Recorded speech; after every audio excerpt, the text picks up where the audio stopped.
أبشركم يا جماعة، أبشركم اليوم في خبر قوة القوة. رولاندو سوف يدرب الفريق اليمني بدعم وتنسيق من رجل الأعمال هاني الصيادي. رولاندو يوافق على تأسيس أكاديمية كرة القدم ل3 محافظات في اليمن.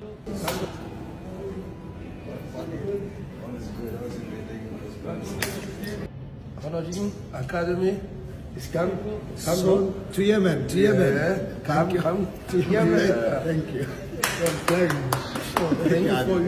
أمانة لو في منا 5 في اليمن كأن اليمن، وإن شاء الله أكيد كل اليمنيين هم مثله، ولكن بسبب الوضع الذي احنا مارين فيه وسبب الوضع الذي اليمني عايش فيه، هذا أحد خيرة رجال اليمن الذي يدعم المشاريع والذي يحب الخير لوطنه ولأبناء وطنه ولليمن ولكل الناس، وهو أكثر حياته عايشة في أمريكا.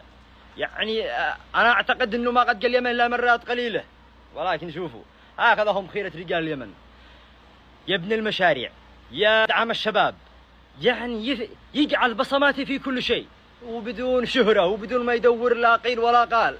بالله الناس يتكلموا، حتى في صفحته ما نشر ولا أي شيء، والنعم فيه وكتب الله أجره. وهكذا هو الرجل اليمني. وأشهد لله لولا الوضع اللي احنا مارين فيه يا رجال والفقر الذي مار فيها اليمنيين، كأن احنا ساعدنا نص العالم بطيبتنا وكرمنا وتراحمنا بيننا يا البين.